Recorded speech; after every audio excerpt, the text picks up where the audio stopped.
Valence bond theory या hybridisation theory, last में आपने पढ़ लिया। इसमें कोऑर्डिनेशन नंबर 2 पर क्या होता है, sp हाइब्रिडेशन लीनियर से। कोऑर्डिनेशन नंबर 3 पर sp2 होता है ट्रायंगुलर प्लेनर। कोऑर्डिनेशन नंबर 4 में 3 केसेस थे, sp3, dsp2 और d3s। पहला sp3 टेट्राहेड्रल, sp3 में टेट्राहेड्रल, dsp2 स्क्वायर प्लेनर और d3s टेट्राहेड्रल ही होता है।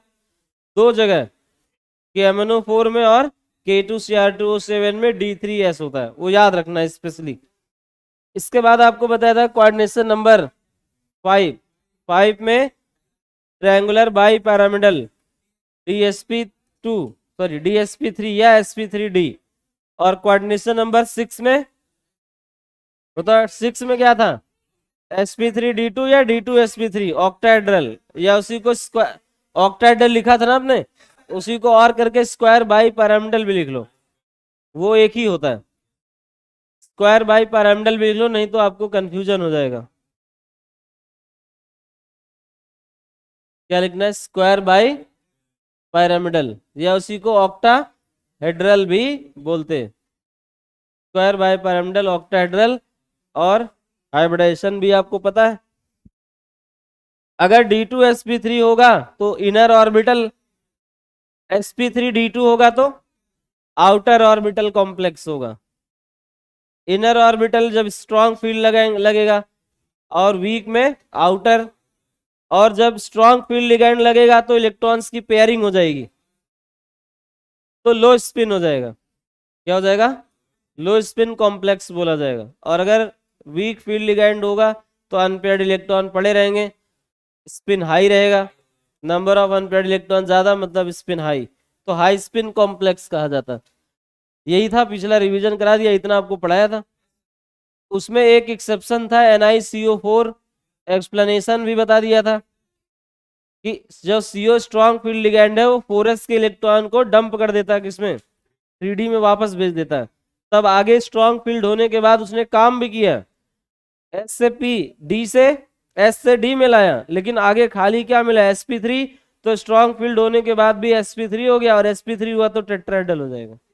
NiCO4 का याद रखना है। बाकी आपको रूल बताया था, प्लेटिनम और पैलेडियम, प्लेटिनम पैलेडियम और गोल्ड, गोल्ड लिखा था आपने, लिख लो उसमें, हाँ गोल्ड भी लिख लो, हाँ Au+3।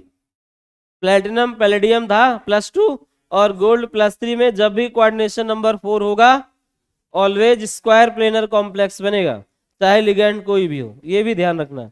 प्लेटिनम में कोई भी लिगेंड लगा दो, स्ट्रॉन्ग वीक कुछ भी हो, +2 स्टेट में कोऑर्डिनेशन नंबर 4 में स्क्वायर प्लेनर होगा, dsp2 होगा।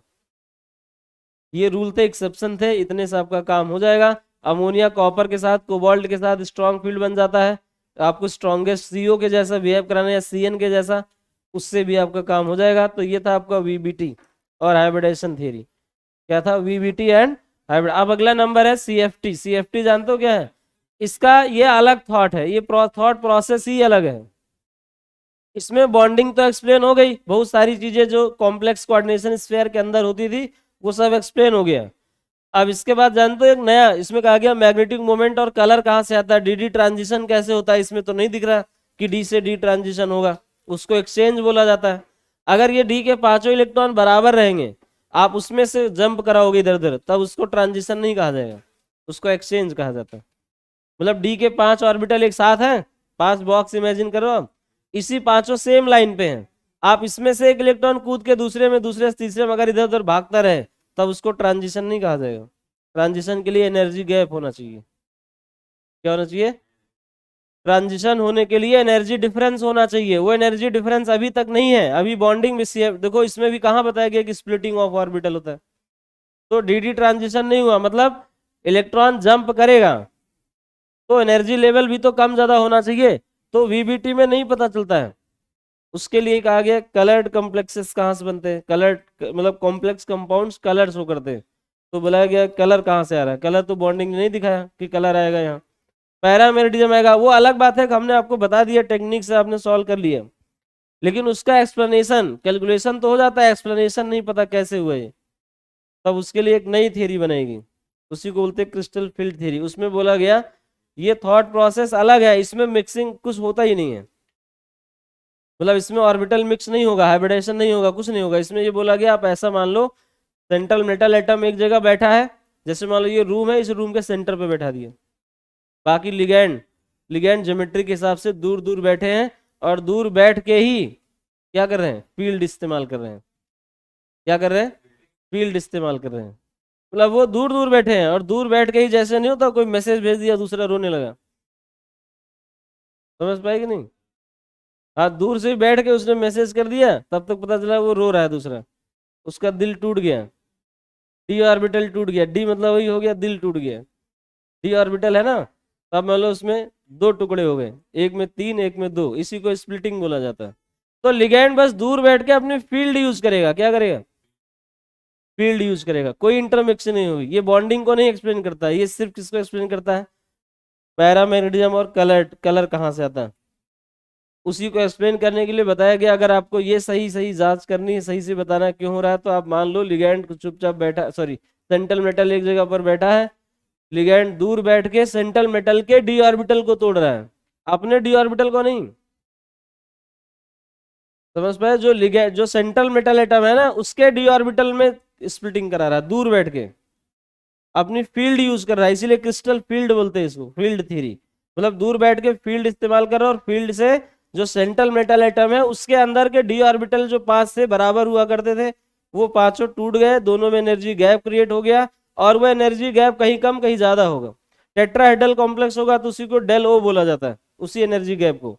और अगर ऑक्टाहेड्रल, सॉरी ऑक्टाहेड्रल होगा तो डेल ओ मतलब ऑक्टाहेड्रल, टेट्राहेड्रल होगा तो डेल टी, टी से टेट्राहेड्रल। तो और जो स्क्वायर प्लेनर कॉम्प्लेक्स है वो ऑक्टाहेड्रल वाले में ही थोड़ा बदलाव किया जाएगा। तो तीन तरह की स्प्लिटिंग आप सीखोगे, इसी को सीएफटी कहा जाता है, और उसी से आपको एक्सप्लेन किया जाएगा कलर क्यों आता है, पैरामेडियम क्यों आता है। इसमें भी कुछ एक्सेप्शन है, उसी को जॉन टेलर डिस्टॉर्शन कहा जाता है। इसमें जो एक्सेप्शन आएगा ना सीएफटी में, उसको लगा जाता है जॉन टेलर डिस्टॉर्शन, और इसी में ट्रांस इफेक्ट भी आता है। Trans effect, Jahn Teller distortion, वो सब आप इसी में सीखोगे एक एक करके। तो आज आप क्या सीखने वाले हो, क्रिस्टल फील्ड थियरी। हाँ, तो आप इसमें लिख लीजिए इट इज एन इलेक्ट्रोस, पहले इसके कुछ हाइपोथेसिस हैं वो लिख लो आप, क्योंकि वो स्टेटमेंट फॉर्म में आते हैं, बहुत जरूरी है। तो आप लिखिए सीएफटी का फुल फॉर्म क्या है। अब आपने सुन लिया तो पता चल ही गया होगा, क्या नाम है इसका, क्रिस्टल फील्ड थियरी। स्प्लिटिंग नहीं, अभी स्प्लिटिंग आएगा।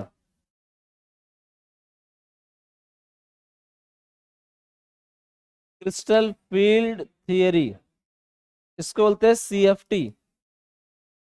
ये क्या एक्सप्लेन करता है बताइए, ध्यान से देखो। Explains magnetic behaviour, explains magnetic behavior and colored color in complexes.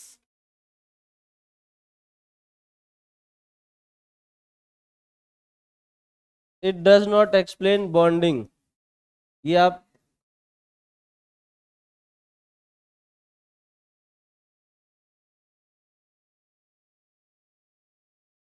it does not explain bonding of complexes.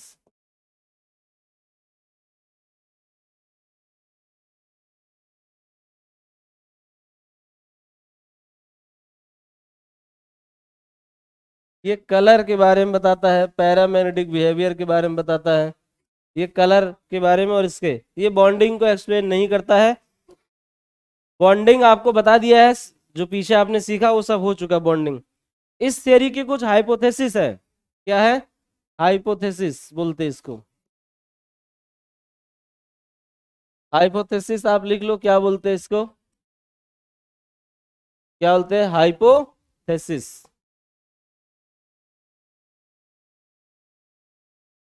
ठीक है, हाइपोथेसिस क्या है, देयर, इसमें बोला गया there is no intermixing of orbitals, attraction between central metal atom and ligand is purely electrostatic.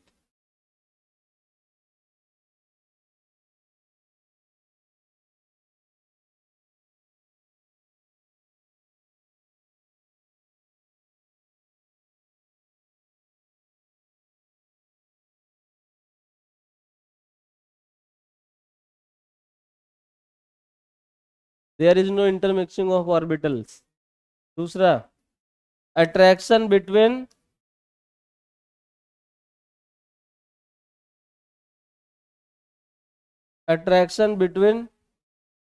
Ligands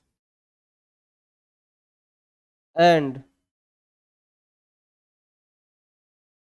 central metal atom और ion is purely electrostatic.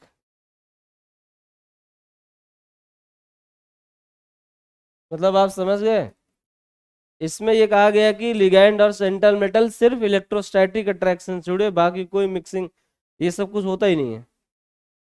मतलब अगर आपको मैग्नेटिक बिहेवियर और कलर समझना है कहाँ से आया, तो उसके लिए बॉन्डिंग वॉन्डिंग भूल जाओ, नई थियरी, नया थॉट प्रोसेस डेवलप किया गया।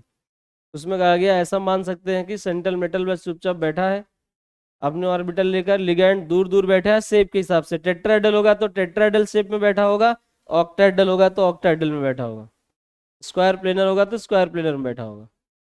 बस वो वहां से बैठ के फील्ड यूज कर रहा है। क्या कर रहा है? फील्ड यूज कर रहा है, और उस फील्ड की वजह से जो सेंट्रल मेटल एटम है उसके डी ऑर्बिटल में बिखराव हो जा रहा है, टूट जा रहा है। अब आप कहोगे कितना टूटेगा, तो डिपेंड करेगा फील्ड की स्ट्रेंथ कितनी है, लिगैंड की स्ट्रेंथ कितनी है। ज्यादा स्ट्रेंथ वाला होगा तो ज्यादा गैप क्रिएट कर देगा, कम होगा तो कम गैप क्रिएट करेगा, टेट्राहेड्रल में भी होगा ऑक्टाहेड्रल में भी होगा। तो ये हाइपोथेसिस है, अभी हाइपोथेसिस पूरे नहीं हुए, अभी और भी है। तो उसके लिए बोला गया ना, सेंट्रल मेटल एटम पर तो प्लस चार्ज रहेगा ही रहेगा, उसको पॉइंट पॉजिटिव चार्ज माना जाता है। क्या माना जाता है? सेंट्रल मेटल एटम को या आयन को क्या बोलते हैं? Point positive charge. इलेक्ट्रोस्टैटिक होने के लिए बताओ क्या क्या चाहिए? प्लस माइनस चाहिए। जो लिगैंड्स है ना उनको पॉइंट नेगेटिव चार्ज माना जाता है। क्या माना जाता है? उसको मान लिया एक पॉइंट चार्ज है सेंट्रल मेटल को, और लिगैंड भी एक पॉइंट चार्ज है जो दूर बैठा है अकॉर्डिंग टू शेप। टेट्राहेड्रल है तो टेट्राहेड्रल में बैठा है, ऑक्टाहेड्रल है तो ऑक्टाहेड्रल में बैठा है, दूर बैठा है, बस वहां से फील्ड छोड़ रहा है। और अगर न्यूट्रल लिगैंड होगा तो तब कैसे मानोगे? तो न्यूट्रल लिगैंड में कहा गया वहां तो चार्ज ही नहीं है तो माइनस नहीं होगा, तो न्यूट्रल लिगैंड को बोला गया एक डाइपोल मान लो। क्या मान लो? न्यूट्रल है लेकिन जब वो सेंट्रल मेटल से जुड़ेगा ना तो उसमें टेम्परेरी डाइपोल क्रिएट हो जाएगा, और उस डाइपोल की वजह से प्लस माइनस जो पार्शियल प्लस पार्शियल माइनस आएगा उसके बीच अट्रैक्शन आपको लेना है। न्यूट्रल लिगैंड को क्या मानते हैं? डाइपोल। और निगेटिवली वैसे तो होते ही है, तो उसके बीच इलेक्ट्रोस्टैटिक अट्रैक्शन डेवलप हो जाएगा, और उस इलेक्ट्रोस्टैटिक अट्रैक्शन की वजह से ही डी ऑर्बिटल टूट जाते, बिखर जाते, दो ग्रुप ऑफ ऑर्बिटल में टूट जाते, उसी को स्प्लिटिंग बोलते हैं। उनके बीच जो एनर्जी गैप है उसको field energy, crystal field stabilisation energy, CFSE कहा जाता है। तो तीसरा लिखिए, थर्ड पॉइंट इसी का देखिए, central metal atom is known as, क्या लिखोगे? दो हाइपोथेसिस लिख लिया ना आपने, तीसरा लिखो।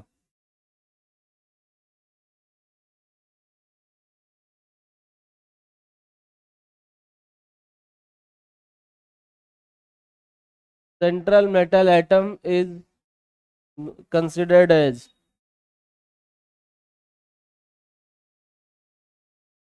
is considered as point positive charge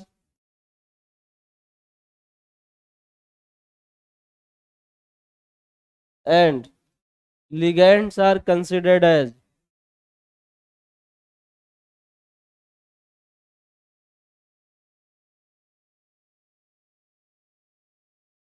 and ligands are considered as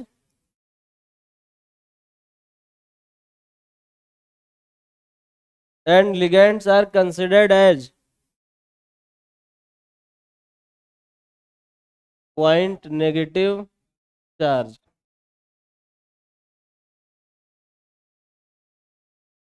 point negative charge। Neutral ligands इसमें लिख लो, इसी में neutral ligands are considered as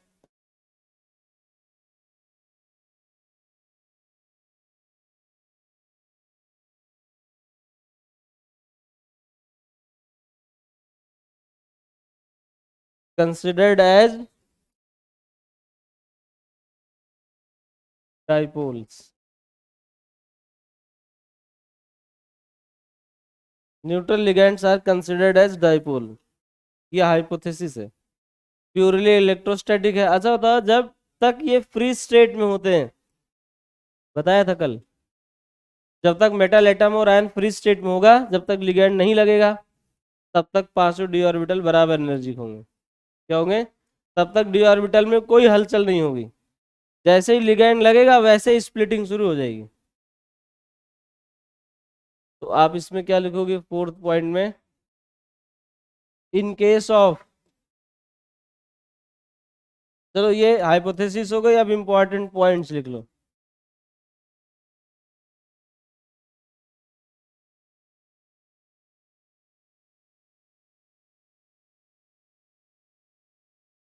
important points जानते हो क्या है? ध्यान से देखो। पहला,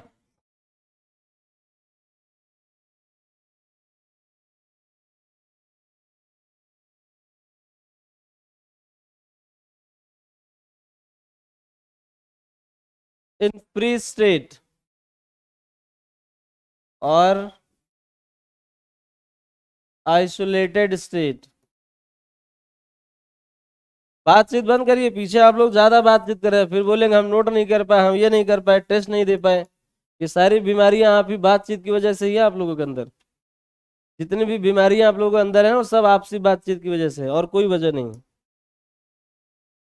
तो आप देखो क्या बोला जा रहा है, इन फ्री स्टेट और आइसोलेटेड स्टेट, मतलब जब मेटल एटम होगा या आयन होगा, जब तक लिगैंड नहीं लगा होगा, तो क्या आ जाएगा? Free state, all 5d orbitals, all 5d orbitals are degenerate, are degenerate, मतलब इसका मतलब हो गया equal energy.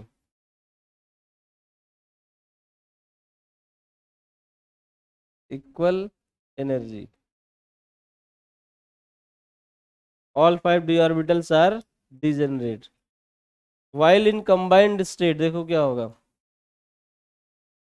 In combined state. Combined state मतलब क्या? जब लिगैंड लग जाएगा, in combined state d orbitals splits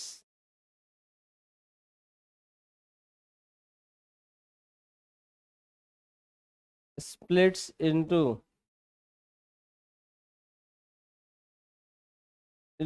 two group of orbitals,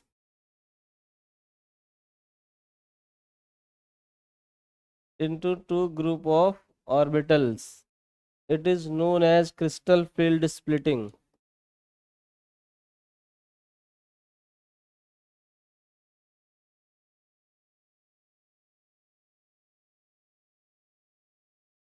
Crystal field splitting.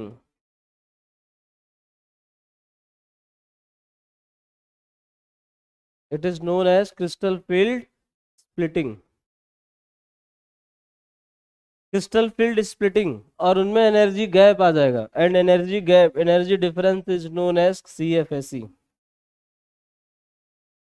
चलिए पहले इतना लिख लीजिए, इसी को क्रिस्टल फील्ड स्प्लिटिंग बोलते हैं, और इसमें जो एनर्जी डिफरेंस क्रिएट होगा उसी को CFSE बोलते हैं। क्या बोलते हैं? CFSE। तो पहले इतने पॉइंट आप लिख लो एक एक करके, ये सब स्टेटमेंट के फॉर्म में आता है जितना लिखवाया है। Which of the following is correct for CFT, ऐसा लिखा होगा। जितना आपने 3 पॉइंट ऊपर 2 नीचे अभी लिखा है ना, अभी 2 और आएंगे। पहले वाले थे हाइपोथेसिस, और ये वाला है इंपॉर्टेंट पॉइंट्स। ठीक है, तो देखो क्या हो गया। In combined state D orbital splits into, combined state मतलब जब लिगैंड लग जाएगा, कॉम्प्लेक्स बनेगा, तब की बात हो रही। दो ग्रुप ऑफ ऑर्बिटल में टूट जाता है, इसी जो एनर्जी गैप आता है उसी को क्या बोलते हैं? CFSE। तीसरा पॉइंट लिखो इसका, तीसरा पॉइंट क्या है? Energy difference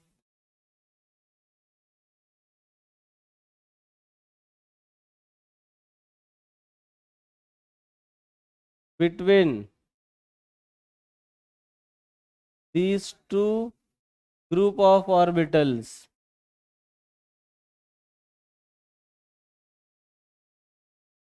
is known as crystal field stabilization energy.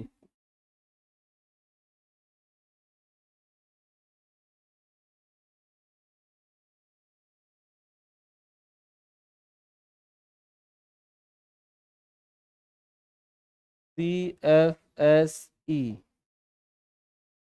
इसी को जो एनर्जी डिफरेंस में टूट जाते हैं उसी को CFSE कहा जाता है। In case of tetrahedral, fourth point देखो क्या है,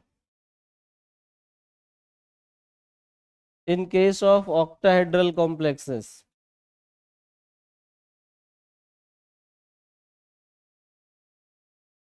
इसको डेल ओ कहा जाता है। And in case of tetrahedral,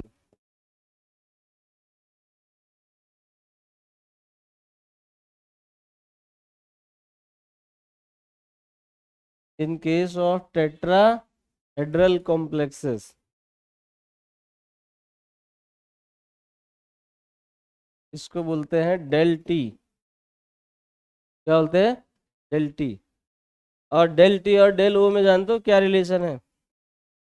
del T छोटा होता है बहुत, tetrahedral, del T is equal to 4/9 of del O, मतलब लगभग लगभग 50% से भी कम है। ये 4.5 होता तो 50% होता होता ना, तो 50 से भी कम, मतलब 43% के आसपास आता। आप चाहे तो निकाल सकते हो कितना परसेंट होता है। ये पूछा गया कितना परसेंट होता, निकाल के देखो क्या 37% आ रहा है क्या?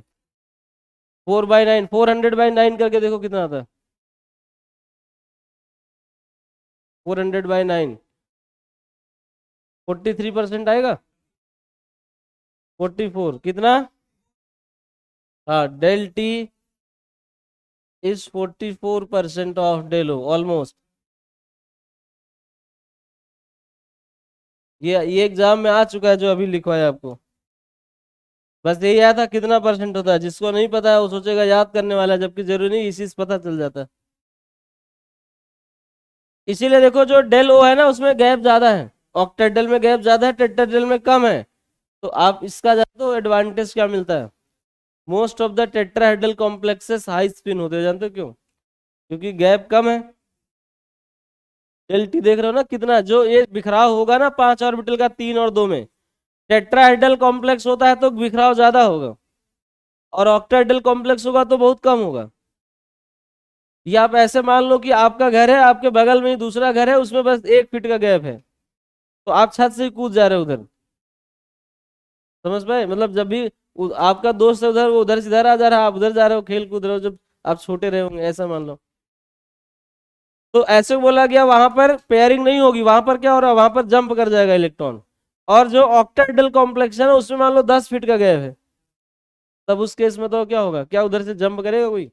नहीं करेगा, वो जंप नहीं करेगा, उसी में वहीं रुका रहेगा, या तो उसको उधर से बुलाएगा इधर आओ खेलने, या उधर से उधर जाएगा, तो उसमें बोलते हैं उसमें पेयरिंग हो जाएगी। हाँ, इसमें जब एनर्जी गैप कम रहेगा तो इलेक्ट्रॉन आराम से ऊपर जंप कर जाता है, तो उसको बोलते हैं पेयर ना होकर ऊपर जंप कर जाए, क्योंकि एनर्जी गैप कम है। इसीलिए बोलते हैं जो टेट्राहेड्रल कॉम्प्लेक्सेस है वो हाई स्पिन के होते हैं। उसकी वजह यही है कि डेल टी बहुत छोटा होता है एज कम्पेयर टू डेलो, तो इलेक्ट्रॉन पेयर ना होकर जंप कर जाता है। समझ पाए? ये पूछा जाता है कि अगर आपसे ये लिख दिया जाए ना, tetrahedral complexes are high spin complexes, most of the tetrahedral complexes are high spin, और वहां एग्जांपल में फिर रीजन में ये लिख दिया जाए तो दोनों सही माना जाएगा। हाई स्पिन क्यों हुआ? क्योंकि डेल टी की वैल्यू बहुत कम है, तो इलेक्ट्रॉन रुकेगा नहीं, जंप कर जाएगा। और अगर वही गैप बहुत ज्यादा होता तो आप कहोगे जंप नहीं करेगा, वहीं रोक लिया जाएगा, पेयर अप हो जाएगा। तो ये हो गया। अब आप इसमें इसीलिए ये बात लिख लो छठे में, most of the tetrahedral complexes are of high spin.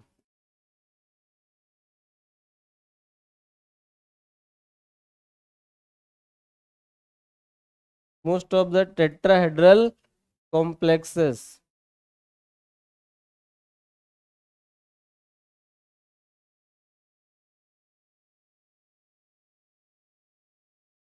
इसकी वजह से ऐसा होता है।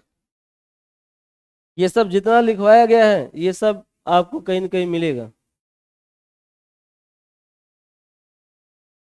और उसकी वजह यही है डेल टी बहुत कम होता है डेल ओ से, तो इलेक्ट्रॉन जंप कर जाता है। जंप करेगा तो अनपेड रहेगा, अनपेड रहेगा तो हाई स्पिन बोला जाएगा। हाई स्पिन क्यों? क्योंकि नंबर ऑफ अनपेड इलेक्ट्रॉन ज्यादा है, तो हाई स्पिन बोला जाएगा। ठीक है, ये हो गया इसके इंपॉर्टेंट पॉइंट। अब आप स्प्लिटिंग देखो कैसे होती है, तो लिखिए अगला point, splitting in octahedral complexes. क्या लिखोगे? अच्छा एक बात और लिख लो, सिक्स्थ में two group of orbitals are generated.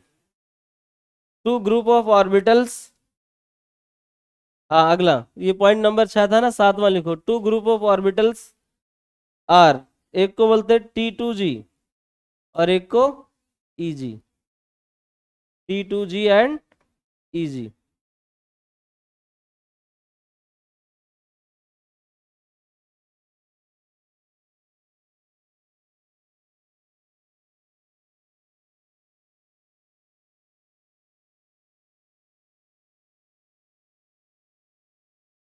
ये जो स्प्लिटिंग होगी तो दो ग्रुप बनेगा, वो दो ग्रुप कौन कौन से हैं? Two group of orbitals are T2G। T2G में कौन होता है जरा बताओ?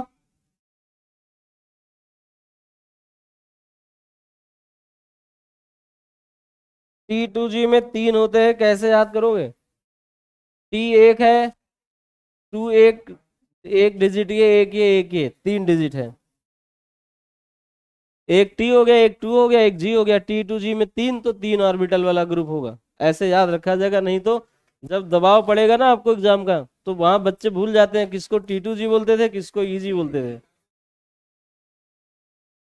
समझ पाए कि नहीं?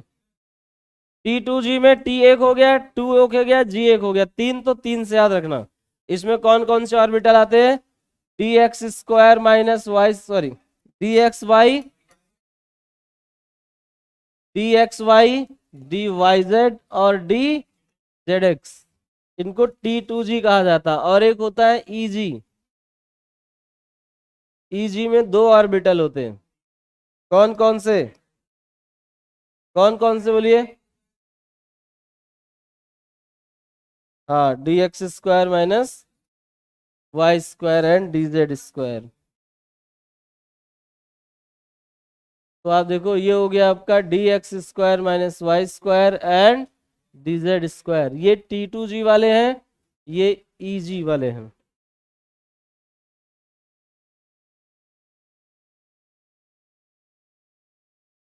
ठीक है, इनके बीच जो एनर्जी डिफरेंस होता है उसी को, अच्छा होता है कौन सा लोअर है कौन सा हायर है? कौन सा लोअर ऑर्बिटल है? हाँ वो डिपेंड करेगा, अभी तो कुछ बताया नहीं है, बस 2 ग्रुप ऑफ ऑर्बिटल बताया। टेट्राहेड्रल में, टेट्राहेड्रल, टेट्राहेड्रल में ये वाला लोअर होता है, ये हायर एनर्जी, और ऑक्टाहेड्रल में ये वाला हायर, ये वाला लोअर। तो आप 7th पॉइंट में लिख लो, इन टेट्राहेड्रल कॉम्प्लेक्स और ऑक्टाहेड्रल, अभी से पता रहेगा आपको। पहले ऑक्टा,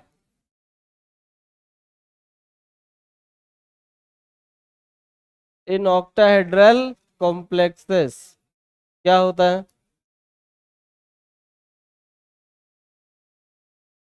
इन ऑक्टाहेड्रल कॉम्प्लेक्सेस ऐसा होता है, 2 ऑर्बिटल एक साथ लिखो और 3 एक साथ। बातचीत बिल्कुल नहीं करना, जो लोग बातचीत कर रहे हैं आगे उसका समझो कि बहुत बुरा हाल होने वाला है। रिजल्ट भी फिर बातचीत करते हुए ही आएगा।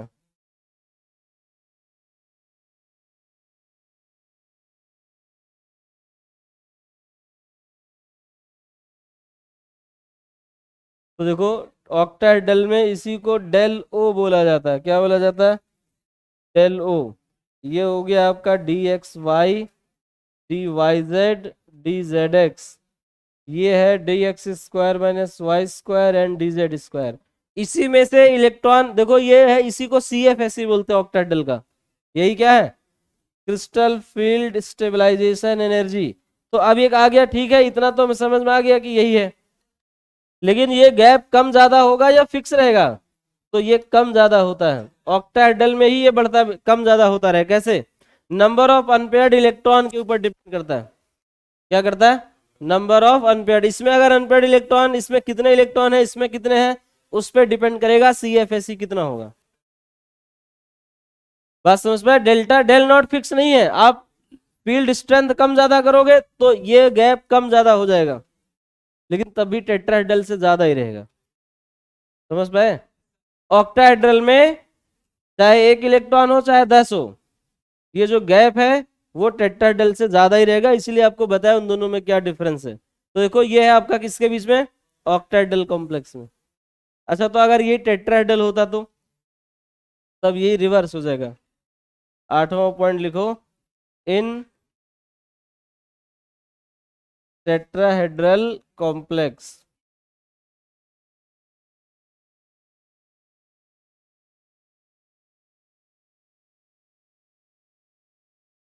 क्या बोलते हैं, इन टेट्राहेड्रल कॉम्प्लेक्स क्या होगा, टेट्राहेड्रल कॉम्प्लेक्स में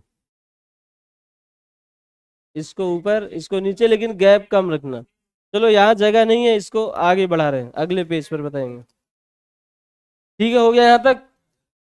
चलो अगला पॉइंट लिखो।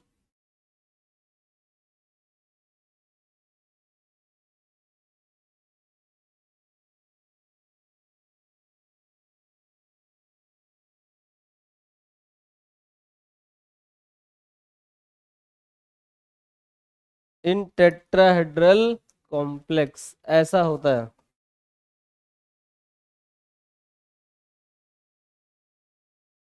ये ऊपर रहेंगे 3 और ये 2 ऑर्बिटल नीचे रहेंगे, और एनर्जी गैप काफी कम रहेगा दोनों में।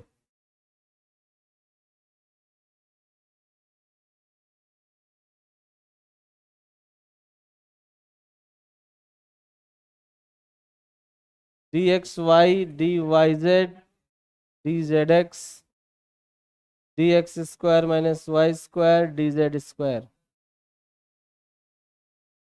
ठीक है, इसी को डेल टी बोला जाता है। क्या बोला जाता है, डेल टी। डेल टी मतलब टेट्राहेड्रल। ये भी CFSE ही है। ऑक्टाहेड्रल में ऐसा होगा, टेट्राहेड्रल में ये होगा, ये आपको याद रखना। अभी स्क्वायर प्लेनर में थोड़ा बदलाव होता है। बताओ, 3 ही तो मेन शेप आपने पढ़ा अभी। 4 में क्या होता था, स्क्वायर प्लेनर टेट्राहेड्रल, यही 2 थे, और 6 में ऑक्टाहेड्रल। तो आपको यही 3 के बारे में जानना है, 3 शेप में।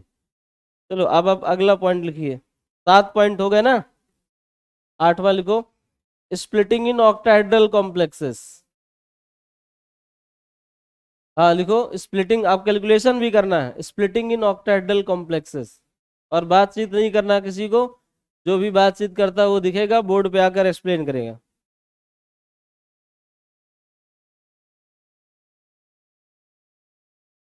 क्योंकि आप लोगों के अंदर सुधार आ नहीं रहा है, और आप लोग अगर बर्बाद हो रहे हैं, नंबर कम आ रहा है, तो ये सिर्फ उसकी वजह आपसी बातचीत है और कुछ नहीं है। उसी की वजह से आप लोग खराब हुए, क्योंकि आपने ध्यान नहीं दिया उसकी वजह से। जब बातचीत करोगे तो इतने इंटेलिजेंट, इतना सुपर ब्रेन आपका नहीं है कि आप एक टाइम पे बहुत सारी चीजें कर लोगे। जब बातचीत करोगे तो पढ़ने पे ध्यान नहीं दोगे, नोट नहीं बनाओगे, नहीं बनाओगे तो आगे 2 दिन बाद भूल जाओगे, फिर नंबर नहीं आएगा।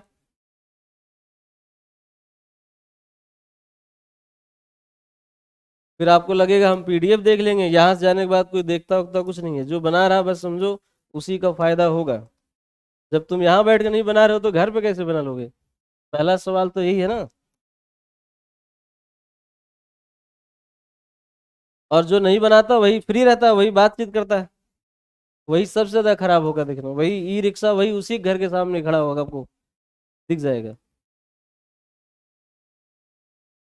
नहीं समझ पा रहे हो? आज से 2-3 महीने बाद एग्जाम हो जाएगा, रिजल्ट भी आ जाएगा, तो घर वाले क्या करेंगे? बोलेंगे अब हो गया, जितना मौका देना था दे दिया, अब अपना सोचो। तो जब अपना सोचोगे तो क्या सोचोगे, क्या आता है, क्या कर लोगे? बताओ क्या करोगे जी? अगर मान लो नहीं खरा, मान लो आपके कम नंबर आ गए तो क्या करोगे?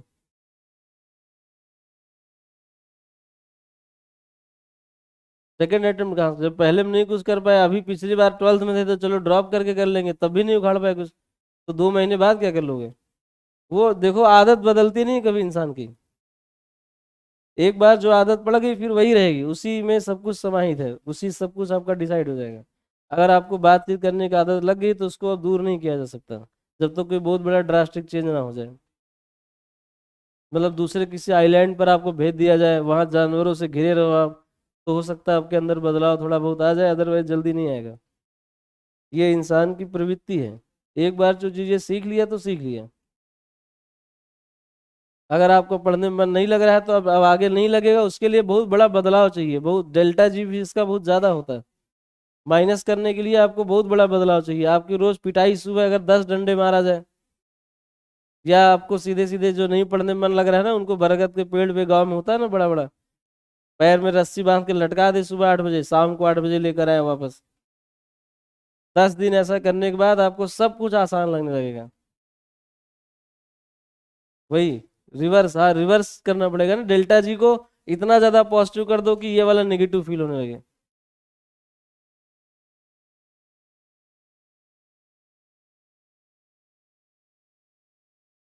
तो आप देखो अभी स्प्लिटिंग इन ऑक्टाहेड्रल जानना है, क्या जानना है?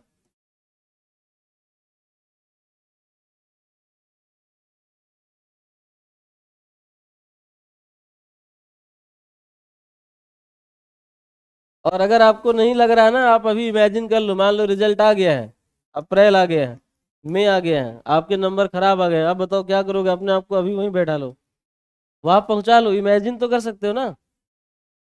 टाइम में आगे पीछे नहीं जा सकते, लेकिन इमेजिन कर सकते हो। मान लो आपका दोनों अटेम्प्ट हो गया, 50-50 नंबर आए दोनों में, तो अब बताओ क्या करोगे? मान लो, इमेजिन कर लो, ज्यादातर तो वही होने वाला है, क्योंकि नंबर देख के तो यही लगता है। तो क्या करोगे?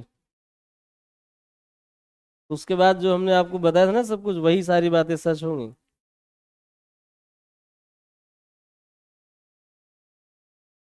तो अब देखो क्या है, यहाँ पर 5d ऑर्बिटल है, 5d ऑर्बिटल। जब तक ये ग्राउंड स्टेट में होंगे, जब तक ये ग्राउंड स्टेट में होंगे, आइसोलेटेड स्टेट में होंगे, ये पांचों डिजेनरेट होते हैं। ये एनर्जी लेवल बनाया गया, देखो क्या है ये आपका एनर्जी लेवल। ये ग्राउंड स्टेट में पांचों बराबर एनर्जी होते हैं। और इधर देखो, यहाँ पर वो पांच क्या है, अब एक साइडेड स्टेट में गए, एकाएक स्प्लिटिंग नहीं होती है। स्प्लिटिंग होने के लिए एक्साइटेड स्टेट में जाते हैं, मतलब ऐसे बिखर नहीं जाएंगे, पहले पहले इसमें लड़ाइयाँ होंगी बहुत सारी। तो ऐसे में देखो तो अब क्या होगा, इसी बोलते हैं एक्साइटेड स्टेट। तो ये हो गया एनर्जी, ये एनर्जी बैरियर है, ये ग्राउंड स्टेट है, आइसोलेटेड स्टेट है। 5 लाइन का मतलब वही 5 ऑर्बिटल है। और ये एक्साइटेड स्टेट में गए, अब यहीं से बिखर जाएंगे।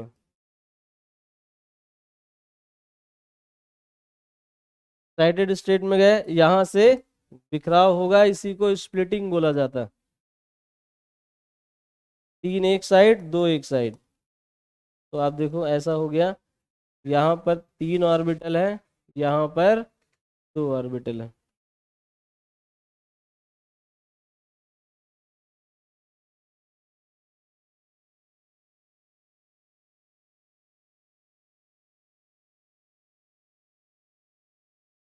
तो आप देखो, इसको बोला जाता है T2G, इसको बोला जाता है EG। अब इसमें आपको एनर्जी गैप भी दिखाना पड़ेगा। तो आप देखो, ये है, ऊपर वाले को प्लस बोला जाता है, ये पॉजिटिव एनर्जी काउंट क्रिएट कर रहा है, इसको बोलते हैं ये पॉजिटिव एनर्जी है। ये नीचे जा रहा है उससे, तो नेगेटिव एनर्जी। अब बताओ इसमें ऑर्बिटल कैसे कैसे हैं, 2 इधर है, 3 इधर है, एनर्जी डेल नॉट है, इसी को बांट दो। तो देखो जिधर 3 लोग हैं उधर 2 एनर्जी आएगी, और जिधर 2 लोग हैं उधर 3/5 एनर्जी आएगी। ऐसे इसको क्रॉस किया जाता है। मतलब जिधर 3 ऑर्बिटल है ना, उधर 5 में से 2, ये 2 है ये 3 है, तो इसको 3 पार्ट एनर्जी मिलेगा, इसको 2 पार्ट मिलेगा, क्रॉस हो जाता है, रिवर्स हो जाता है। तो इसको बोलते हैं -2/5 ऑफ डेल ओ। ये पूरा डेल ओ है, क्या है, पहले इसको बना लो, ये पूरा डेल ओ है। ये देखो, यहाँ से यहाँ तक को डेल ओ कहा जाता है। और इस डेल ओ को आप क्या बोलोगे, अलग अलग पार्ट में डिवाइड करोगे। तो आप देखो वो कौन कौन सा पार्ट है, ये देख लो एक एक करके। इसको मिलेगा 2 पार्ट, इसको, तो ये होगा -2/5 टाइम्स डेल ओ। और इसको क्या मिलेगा ऊपर वाले को, प्लस का, हाँ प्लस का 3/5 डेल ओ, ये होगा प्लस का 3/5 ऑफ डेल ओ, ये एनर्जी का डिस्ट्रीब्यूशन है।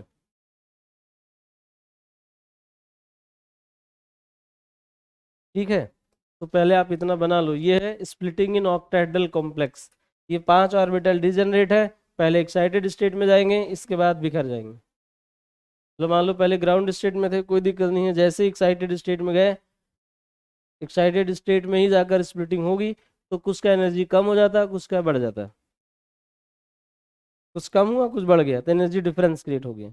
और जो डिफरेंस क्रिएट हुआ है, इसी वजह से यहाँ पर बाकी चीज़ें आती हैं, मतलब पैरामैग्नेटिक बिहेवियर भी इसी वजह से आता है, कलर भी इसी वजह से आता है, क्योंकि जब अलग अलग एनर्जी लेवल होगा तो अब इलेक्ट्रॉन जंप करेगा, तो इसको एक्सचेंज नहीं ट्रांजिशन कहा जाता है।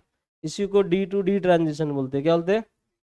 जब इलेक्ट्रॉन, देखो इनका इनका एनर्जी लेवल अलग अलग है, इलेक्ट्रॉन मान लो यहाँ है और ये जंप कर गया, तो जंप करके वहां जाकर रुकेगा नहीं, वापस आएगा, वापस आएगा तो वेवलेंथ क्रिएट कर देगा, लाइट की फॉर्म में छोड़ेगा, वही लाइट की एक वेवलेंथ होगी जो विजुअल रीजन में आएगी। कॉम्प्लेक्सेस में यही देखा गया कि उनकी वेवलेंथ विजुअल रीजन में आती है, तो वो एक कलर छोड़ जाता है, वो कलर आपको दिख जाता है, वो बता दिया। अच्छा, कलर की वजह ये है। तो बॉन्डिंग में ऐसा नहीं बताया गया था इसमें ऑर्बिटल में स्प्लिटिंग होती है, कलर कहाँ से है कोई एक्सप्लेनेशन वहां नहीं था, लेकिन इसमें पता चल गया कि एनर्जी गैप आ जाता है।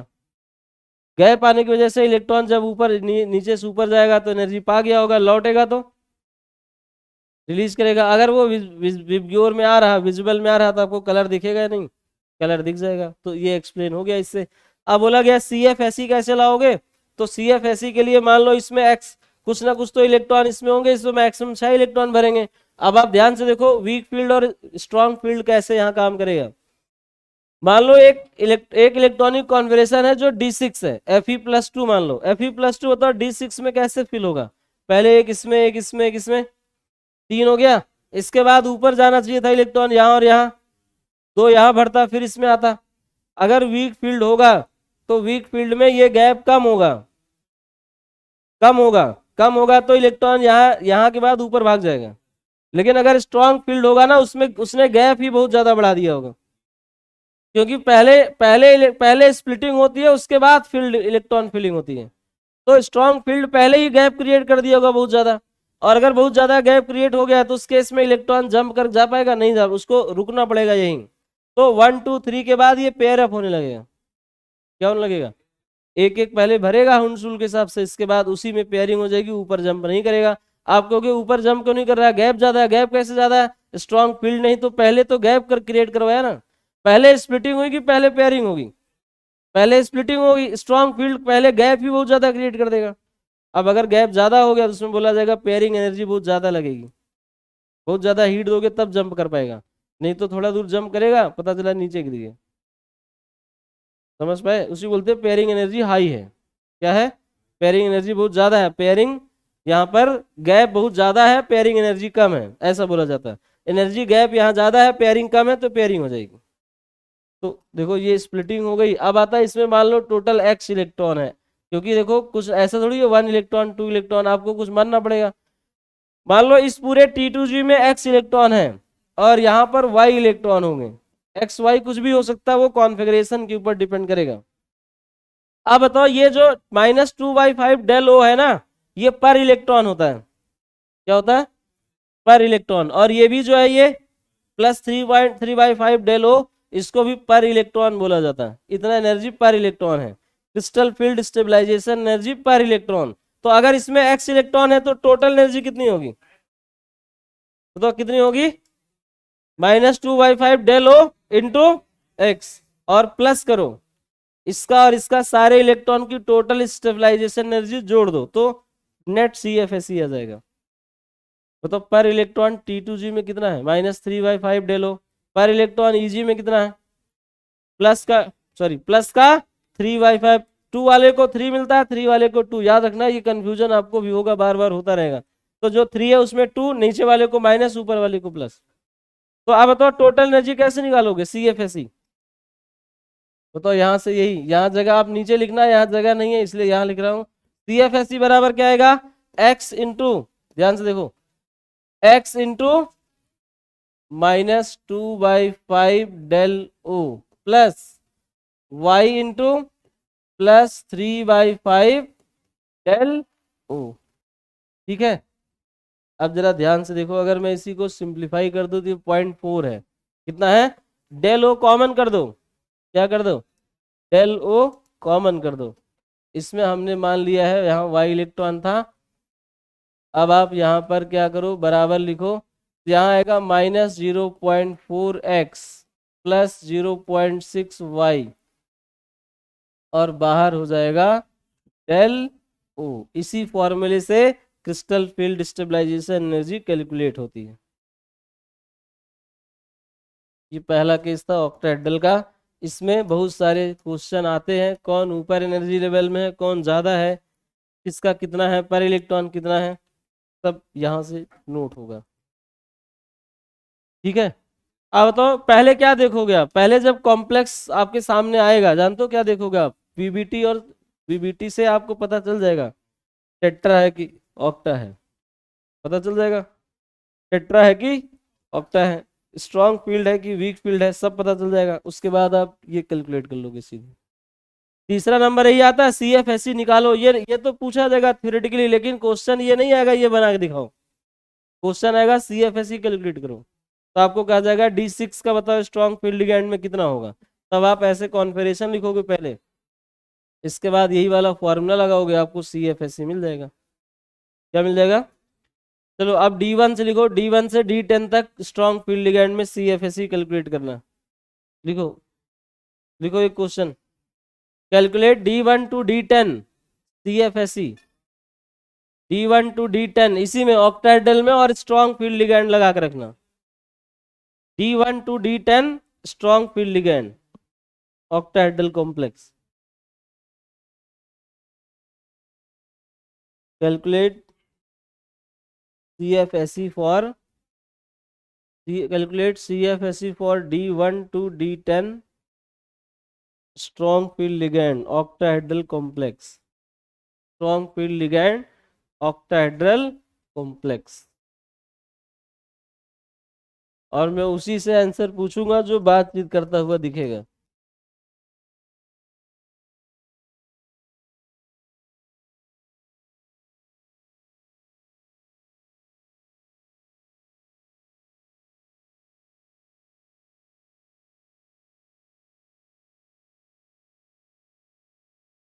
Strong field ligand octahedral complex,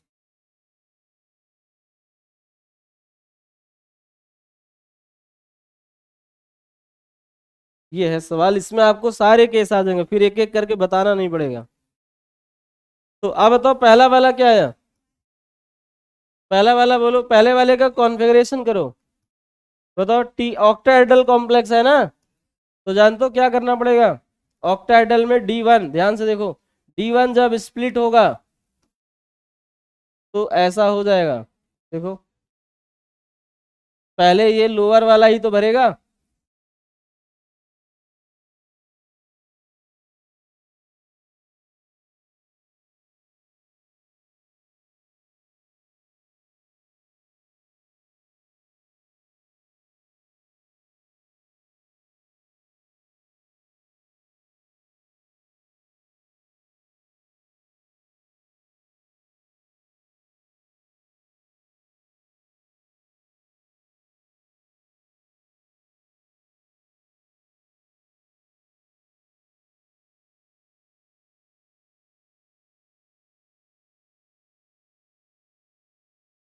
तो ये T1 का एक इलेक्ट्रॉन भरेगा, तो यहाँ लिखे, इसी को लिखा जाता है T2G1, ऐसे आप लिख सकते हो, T2G में एक इलेक्ट्रॉन है, इसी को T2G बोलते हैं, और इसमें जीरो है, तो यहाँ पर लिखा जाएगा Eg0। तो कंक्लूजन हो गया।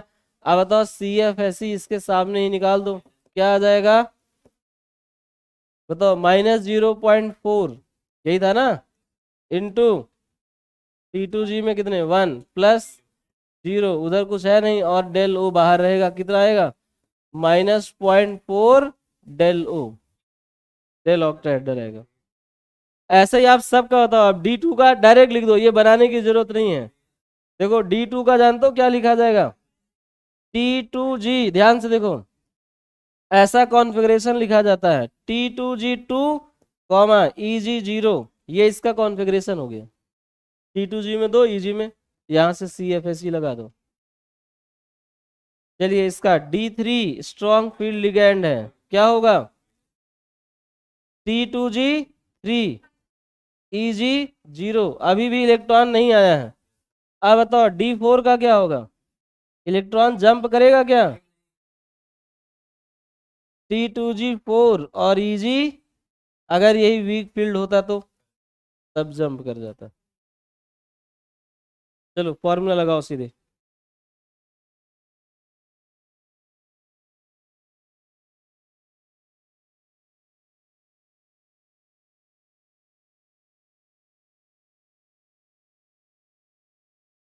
CFSE चाहिए हमें इन सबका। बताइए D -0.4 × 2 + 0 डेल O, यानी -0.8 × डेल O। चलो इधर आओ, हाँ -1.2 डेल O, इसका -1.6 डेल O प्लस P होगा, इसमें एक पेयरिंग एनर्जी लगेगी। जानते हो कैसे? बताओ, यहाँ पर 3 इलेक्ट्रॉन एक भर दिया आपने, एक एक, इसके बाद एक पेयरिंग हुई, पेयरिंग कराया किसने? खुद से हुआ है कि लिगैंड ने कराया? तो अगर लिगैंड स्ट्रांग नहीं होता तो पेयरिंग होती? तो बताओ लिगैंड ने करवाया कि नहीं करवाया? जब जब लिगैंड पेयरिंग करवाएगा, खुद से पेयरिंग, नेचुरल पेयरिंग नहीं, जब जब लिगैंड पेयरिंग करवाएगा तब तक आपको पेयरिंग एनर्जी भी जोड़ना पड़ेगा।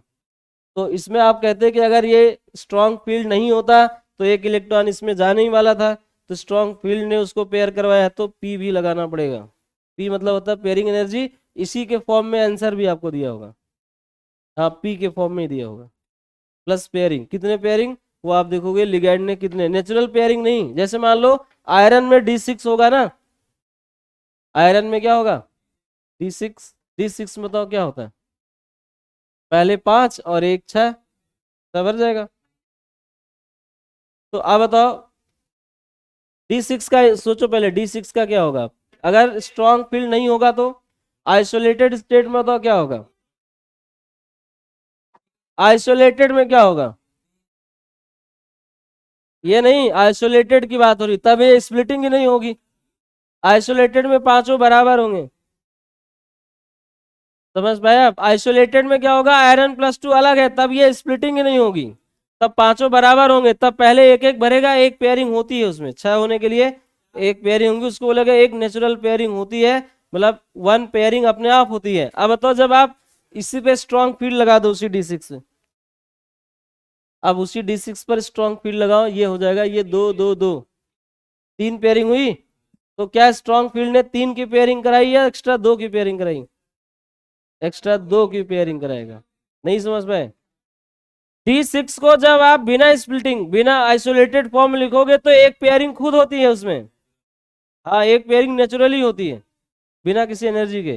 तो आप कहोगे नहीं अभी तो 3 पेयरिंग में आ गया, तो आप कहोगे इसका मतलब लिगैंड ने 2 एक्स्ट्रा पेयरिंग करवाया, तब वहां 2p ऐड होगा। ऐसा नहीं कि आप देखोगे कितना पेयर है वही लगा दोगे। तो एक पेयरिंग आयरन कहेगा, एक पेयरिंग तो खुद, आप मान लो आयरन और लिगैंड के बीच में लड़ाई हो गई कुछ देर बाद, लिगैंड कह रहा हमने 3 पेयरिंग कराया है, आयरन बोल रहा है नहीं जब मैं अकेला था तब भी एक पेयरिंग मेरी थी पहले से, तो 3 पेयरिंग कहाँ करा दिया? समझ पाए कि नहीं? आयरन +2 ये बोल रहा है कि जब वो लिगैंड नहीं लगे थे तब भी एक पेयरिंग थी उसकी, एक पेयर था, अब लिगैंड लग गया तो 3 पेयर हो गया, तो बताओ लिगैंड ने कितने की एक्स्ट्रा पेयरिंग करवाई? 2 की, तो 2 पेयरिंग एनर्जी लगेगी। अभी आएगा, अभी समझ लो, अभी बस समझाया थोड़ा, जब आप बना कर देखोगे तो आ जाएगा। यहां तक एक पेयरिंग आपको समझ आ गया होगा, D4 तक हो गया, अब D6 से D10 तक बताना है। बोलो D6 का,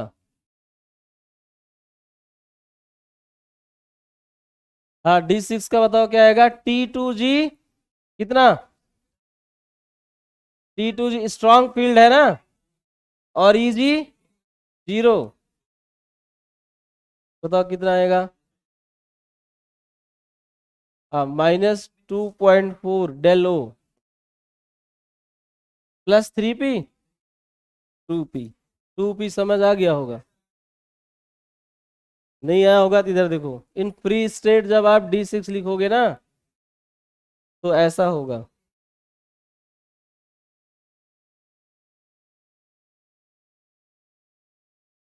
ये है D6 आपका इन कंबाइंड स्टेट, जब तक लिगैंड नहीं आया, फ्री था वो, आइसोलेटेड था, फ्री था, तो एक पेयरिंग तो ये खुद करा रहा है, और जब आप यहाँ आए तो यहाँ 3 पेयरिंग हो गई, तो लिगैंड ने 2 एक्स्ट्रा पेयरिंग कराए, एक तो खुद करा लेता हो। Fe2+ ये कहेगा जब लिगैंड नहीं था तब एक पेयरिंग वो खुद कराता था, नेचुरली एक पेयरिंग होती है। इधर देखो एक पेयरिंग ऑलरेडी है, लिगैंड ने क्या किया है, अब जब लिगैंड लग गया तो देखो इन आइसोलेटेड स्टेट ये है, आइसोलेटेड स्टेट में D6 कुछ ऐसा होगा। अब बताओ इन कॉम्प्लेक्स स्ट्रॉन्ग फील्ड में ध्यान से देखो,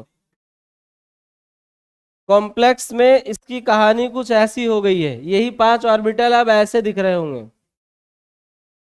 तब तक देखो स्प्लिटिंग नहीं हुई थी तो ऐसे थे, अभी स्प्लिटिंग हो गई तो ये वाले अब ऐसे हो गए।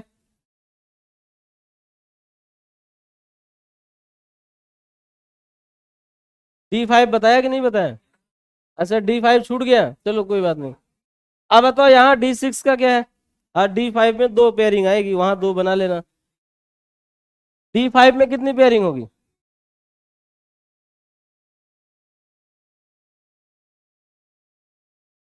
हाँ इसमें भी 2 ही पी रहेगा, इसमें 2 पी रहेगा, ये पहले वाला ये नंबर तो बदल जाएगा ना, पेयरिंग उतना ही रहेगा, ये वाला नंबर बदलेगा D5 D6 में, ये वाला बदल जाएगा ये।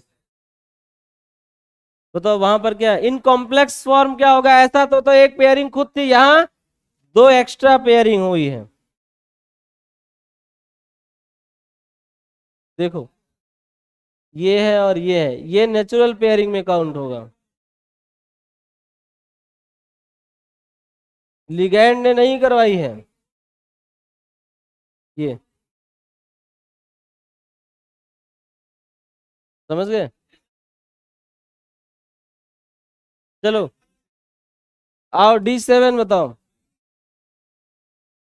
D7 का कॉन्फ़िगरेशन बोलो, जल्दी बोलो। T2G6 EG1, अब सम आएगा दोनों का, फाइनल बता रहा हूं, प्लस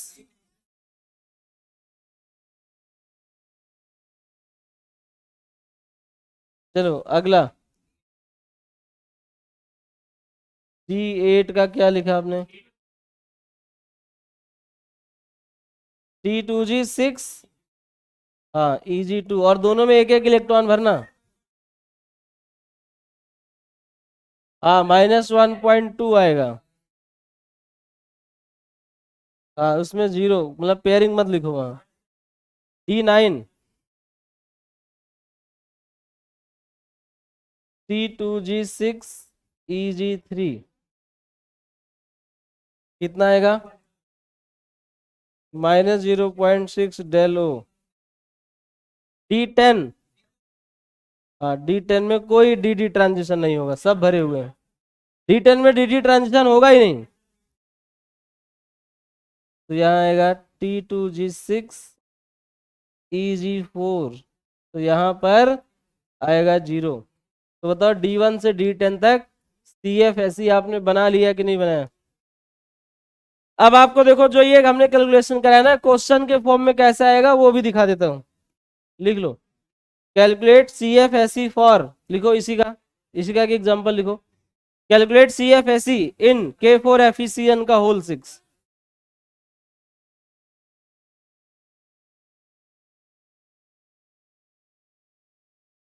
D8 में 3 पेयरिंग पहले से ही होती नेचुरली, और बाद में भी 3 पेयरिंग है, तो नया पेयरिंग नहीं हुआ है। चलो बताओ अगला क्वेश्चन क्या है, कैलकुलेट CFSE फॉर K4FeCN का होल 6। हाँ K4FeCN का होल 6।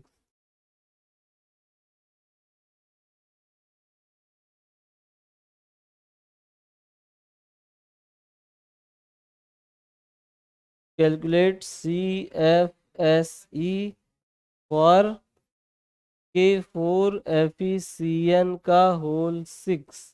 अब आप बताओ ये ऑक्टाहेड्रल है कि नहीं है।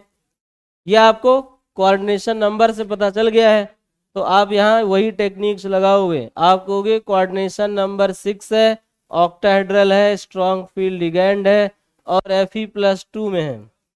Fe+2 का कॉन्फ़िगरेशन होता है 3D6 और D6 का आप फिर से यही लिखोगे, ये यही लिखोगे, ये D6 का इलेक्ट्रॉनिक कॉन्फ़िगरेशन लिखोगे T2G6 और Eg0 आएगा। इसके बाद फॉर्मूला लगा दो, CFSE का जो फॉर्मूला होता है वही लगा दो। ये देखो D6 में यही आया था ना, -2.4 डेल O प्लस 2P, यही आंसर हो जाएगा। अब इसमें अगर आपको अनपेयर्ड इलेक्ट्रॉन दिखेगा तो कलर्ड आप बताओगे क्या होगा, कलरलेस और डायमैग्नेटिक होगा। तो T2G वाले से ही एक्सप्लेन हो जाता है, इसीलिए CFT बनाया गया, एक्सप्लेन किया गया। ऐसे D1 से D10 तक थोड़ी बताया जाएगा, वो तो आपको हमने सिखाने के लिए बताया। अब आप कोई भी कॉम्प्लेक्स लोगे ऐसे कुछ ना कुछ कॉन्फ़िगरेशन आएगा तो लिख लेना स्ट्रॉन्ग फील्ड देखकर हो जाएगा। अब वीक फील्ड का बताओ। हाँ लिखो, दूसरा तीसरा क्वेश्चन लिखो, calculate CFSE for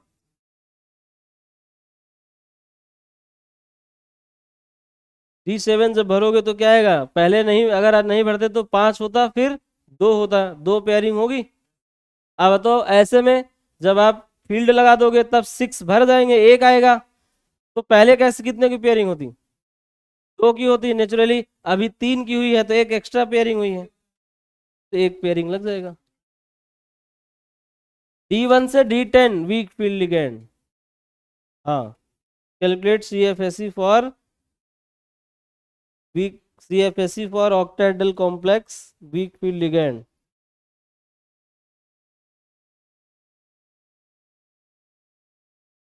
calculate CFSE for octahedral complex weak field ligand from D1 to D10, from D1 to D10। और लिख लो इसको, घर जाकर एक बार सुबह उठकर पढ़ लिया करो डेली।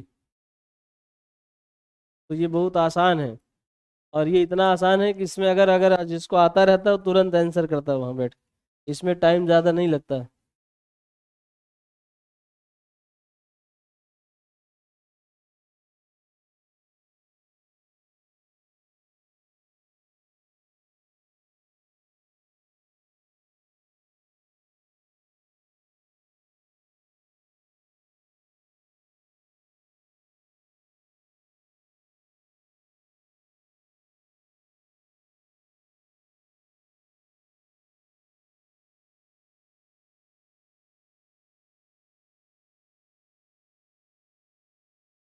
D1 to D10, अब इसमें कहीं पेयरिंग वेयरिंग होगी नहीं, सीधे फॉर्मूला लगाते चले जाओ।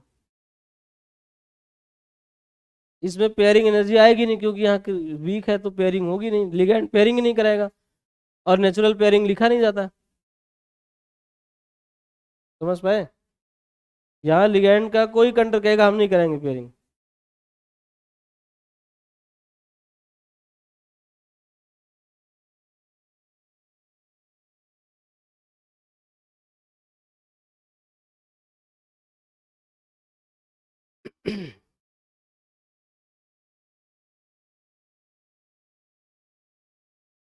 पेयरिंग में एनर्जी लगती है नहीं, ये बिल्कुल ऐसी बात है जैसे लोगों की शादी होती है, वो भी तो पेयरिंग ही तो है। तो उसमें बहुत लोगों का खर्च आ जाता है, वही पेयरिंग एनर्जी समझ लो उसी को।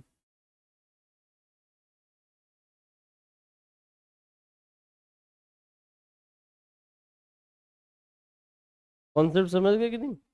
नहीं।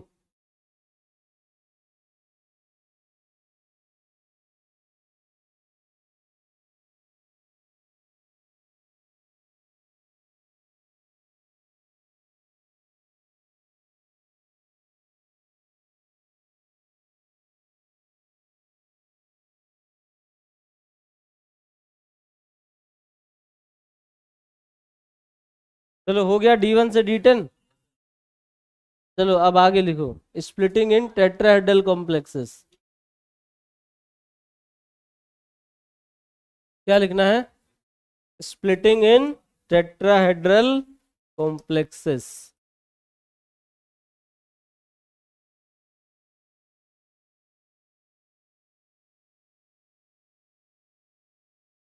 केस 2।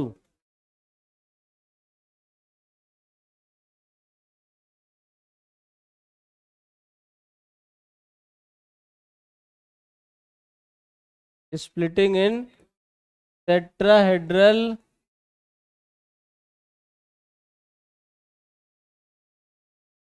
कॉम्प्लेक्सेस। ध्यान से देखो, स्प्लिटिंग इन टेट्राहेड्रल कॉम्प्लेक्सेस, ये देखो, ये है 1 2 3 4 5।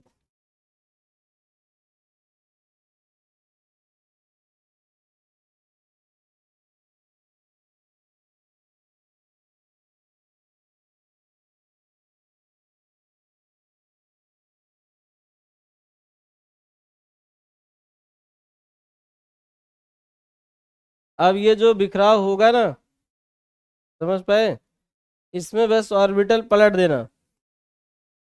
हाँ, T2G अब ऊपर और EG नीचे।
इसको सिर्फ ई बोला जाता है, EG नहीं बोला जाता टेट्राहेड्रल में।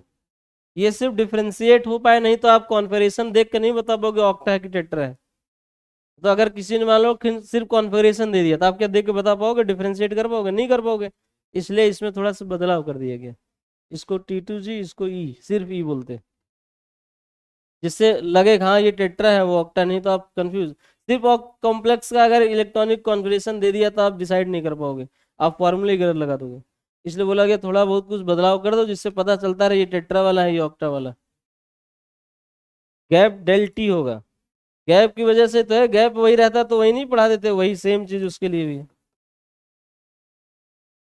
ये भी बदलता रहेगा, नंबर ऑफ इलेक्ट्रॉन पे डिपेंड करता है।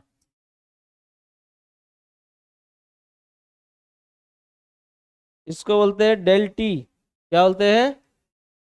Del of tetrahedral. और जो अभी सिखाया था आपको इनके बीच प्लस माइनस, अब बताओ क्या होगा? ऊपर, ऊपर प्लस 2/5, क्या? डेल टी, डेल नॉट नहीं, डेल टी।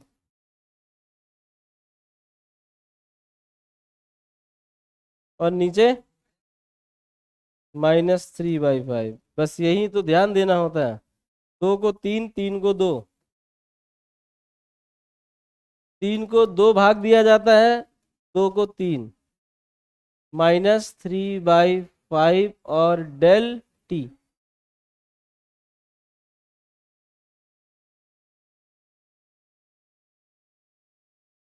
समझ पाए कि नहीं? अब CFSE लाओ, इसका CFSE मान लो, इसमें X इलेक्ट्रॉन है, इसमें Y इलेक्ट्रॉन है टोटल। इसका CFSE कोई बता सकता है? जान तो क्या आएगा? X टाइम, बताओ, X टाइम 0.6 डेल टी। ठीक है, माइनस का -0.6 del T plus Y times +0.4 del T.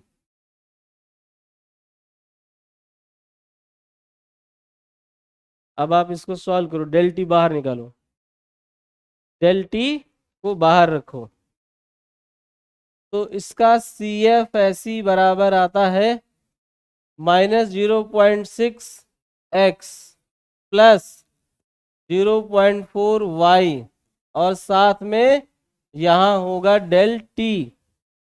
लेकिन सबसे बड़ी बात जानते हो कहाँ दिक्कत आपको आएगी?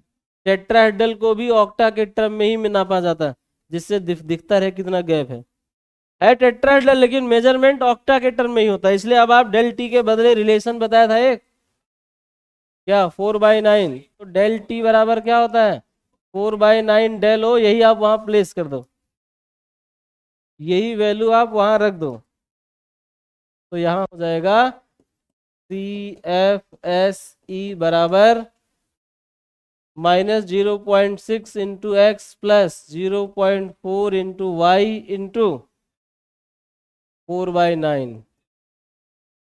हाँ, डेल ओ के टर्म में आ जाएगा। अब फाइनल आंसर बताओ क्या आता है?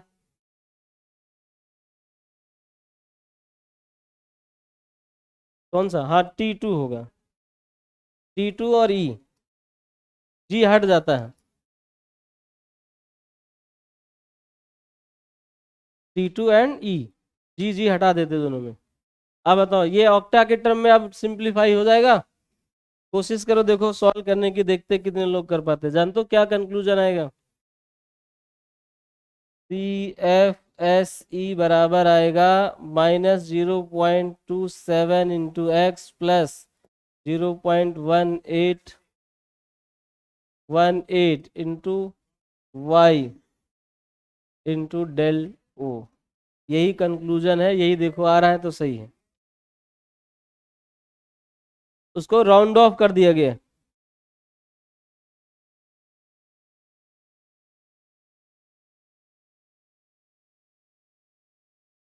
अब आप D1 से D10 तक वीक फील्ड बताओ। हाँ, वीक फील्ड, पहले स्ट्रॉन्ग फील्ड बताओ फिर वीक बताना। D1 to D10 strong field ligand, weak field sorry weak field. D1 to D10 weak field, क्योंकि स्ट्रॉन्ग में जानते हो क्या होगा, स्क्वायर प्लेनर बन जाएगा। क्या हो जाएगा? स्क्वायर प्लेनर बन जाएगा, तो उसमें कैलकुलेशन आपके कोर्स में नहीं है स्क्वायर प्लेनर की, सिर्फ टेट्राहेड्रल की है। तो आप लिखो किसका जानना है, वीक फील्ड। जानते हो क्यों? क्योंकि स्ट्रॉन्ग में कोऑर्डिनेशन नंबर 4 में स्ट्रॉन्ग में क्या टेट्राहेड्रल होगा, टेट्राहेड्रल होगा, एक में होता है बस, NiCO4 में, NiCO4 में होता है सिर्फ, और बाकी सब वीक फील्ड में ही टेट्राहेड्रल रहता है, अदरवाइज स्क्वायर प्लेनर हो जाएगा, स्क्वायर प्लेनर में ये नहीं लगेगा। तो आप वीक फील्ड लिगेंड का निकालो, coordination number 4 tetrahedral weak field ligand D1 to D10, यही डेल ओ के फॉर्म में, डेल ओ के फॉर्म में बताना।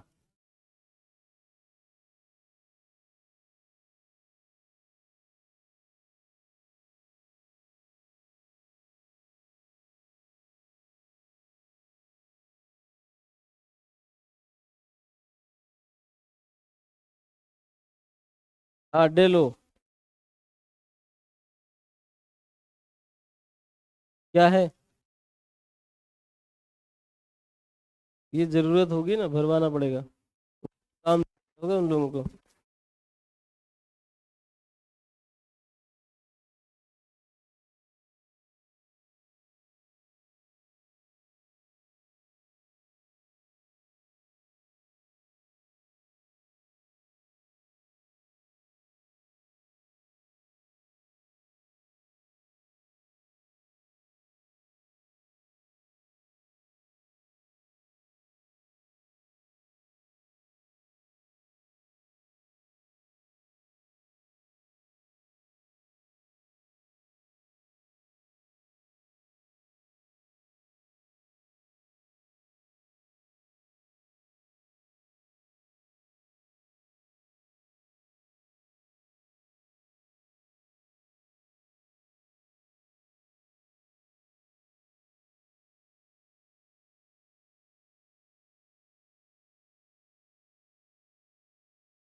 कैलकुलेट CFSE फॉर, किसके लिए?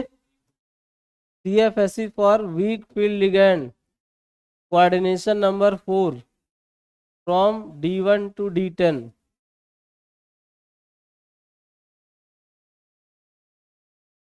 ठीक है क्या? D1 to D10। चलो तो आप देखो आसानी से बता सकते हो, यहाँ पर मैं लिख दे रहा हूँ। पहले आप इलेक्ट्रॉनिक कॉन्फ़िगरेशन लिखोगे तो यहाँ आएगा T2 होगा E1 सॉरी E1 T2 0। बस अब फॉर्मूला लगा दो। CFSE कितना आएगा?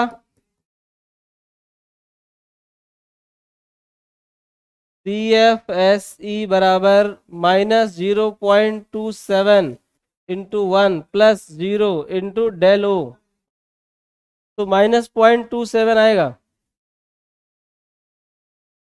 डेल ओ के बराबर। D2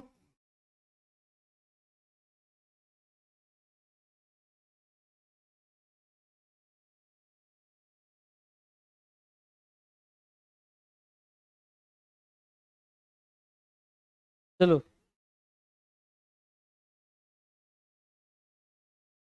हो जाएगा, बताओ कितना आया? D2 बोलो। -0.54 आया होगा। तीसरा -0.36।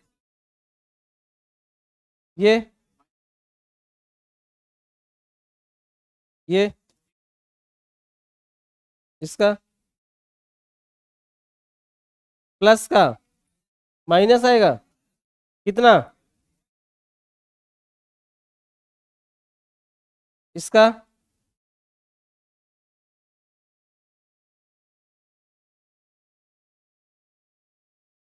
चलो हो गया यहाँ तक। इसके आगे अब अगली क्लास में कराया जाएगा।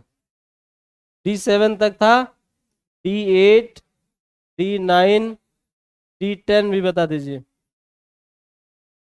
D10 0 होगा, D9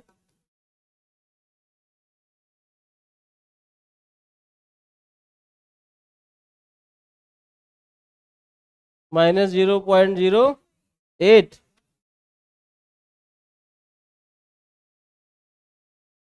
ये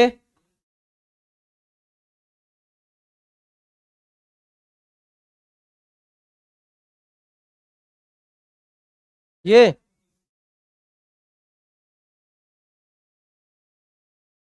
चलो हो गया। ये किसका? हाँ 0.27 होगा। चलो सब बराबर हो गया। तो वीक फील्ड हो गया, टेट्राहेड्रल कॉम्प्लेक्स हो गया। अगर आपसे कहा जाए NiCl4 2- का बताओ, तो आप यही बता लेना। NiCl4 2- मान लो ऐसा दे दिया, इसका CFSE बताना है, तो आप क्या देखोगे? पहले आप यही तो देखोगे, कोऑर्डिनेशन नंबर 4 है, वीक फील्ड लिगैंड है, तो टेट्राहेड्रल होगा। टेट्राहेड्रल के लिए CFSE का यही फॉर्मूला आएगा। D4 में आपने सॉल्व किया, इधर देखो ये है ना -0.18 इंटू डेल ओ। चलो हो गया। अब अगला स्क्वायर प्लेनर है, बस उसमें स्प्लिटिंग है, उसमें कैलकुलेशन नहीं है आपके कोर्स में, सिर्फ स्प्लिटिंग है। ये क्वेश्चन है किसका? अच्छा सॉरी, हाँ D8 होगा। D8 का क्या होता है? D8 होगा, D8 का लिख दो। D8 का कितना है? -0.36 डेल ओ। तो ये इसका आंसर हो गया। CFT पूरा हो गया। अब इसमें वही एक्सप्लेनेशन है जिसमें अनपेयर्ड इलेक्ट्रॉन रहता वो पैरामैग्नेटिक और कलर शो करता, मैग्नेटिक मोमेंट भी आता था। तो हो गया ये, अगली क्लास में इसके आगे कराया जाएगा।